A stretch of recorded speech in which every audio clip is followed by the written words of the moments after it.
Conversations today we have with customers always welcome, it's always fantastic, always energised by the ability for them to ask some pressing questions. And I think the challenges that they're facing in the industry, whether it's the holiday park sector or it's the marina sector, are the same. You know, they've got squeezed margins. How do they engage with their customers from a practical sense, from a digitised sense?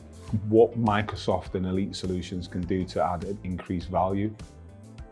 What we really value about Elite Dynamics is their industry focus and that real niche of parks and marinas, and understanding the customer challenges and problems that form as part of that. The common themes and challenges across operators can break down into three things. The first thing is, how do we deliver meaningful, accurate, timely reporting to the executive team? How do we deliver meaningful data to our operational team? And how do we engage with our customers in a speedy fashion? How do we streamline the process for customers to engage with us?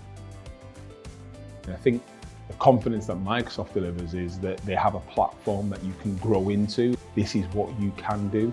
This is what you can have. This is the art of what is possible. We need to understand the audience, we need to understand what are we trying to achieve, what's the right pricing, what is the audience that we cater towards. And with Rentals United, that becomes an additional opportunity rather than a cost.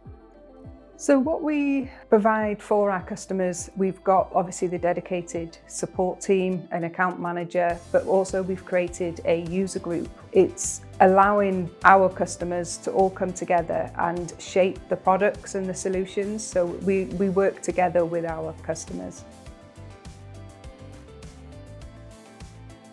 What we focus in on is developing technology that's going to relieve some of the pressures and some of the pains that the operators are facing.